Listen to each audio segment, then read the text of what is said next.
अरे जगा तू सब मयूर पर मुंडे कहीं लगे था। बड़िया भाई यही प्रश्नर उत्तर मोर रामायण कालर वनवास कहानी अच्छी।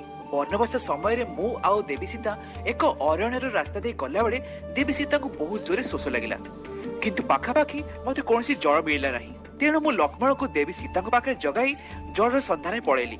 बहुत प्रयास कला परे मध्य जलर कौनसी सन्धान मिलला नहीं। तेणु मु हताश होई पड़िथिली। एही समय एक मयूरटी मो पाखु आसी कहिला, प्रभु मु आपनक जलाशय पाखक नहीं जीवी, किंतु मु अति प्रखर गति उड़ी थाए। तेणु आपण तो मते अनुसरण करि परिबे नाही ना। तो गोटे काम आपण करंतु, मु उड़ीला बेले मोर पर झड़े झड़े माटी रे पकई पकई उड़ीबी, आप ता पछे पछे आसंतु। ठीक अछि मयूर, चलो एबे। बड़िया भाई मयूर तार जदि पर अत्यधिक झड़ाई दिए तार मृत्यु हेबार संभावना अधिक बढ़ी जाए। तथापि मयूरटी निज जीवन को खातिर न करी मते जलाशय पाखरे पहुंचाइथिला एवं से जलाशय मु जल आनी देवी सीता को तृष्णा मेटाइथिली। किंतु एही प्रक्रिया रे मयूरटी निजर जीवन हारि देइथिला। हे मयूर, तुमे आम पई निजर जीवनर बलिदान देइछो।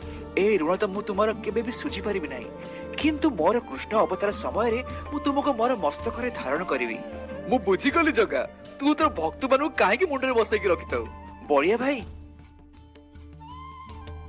अरे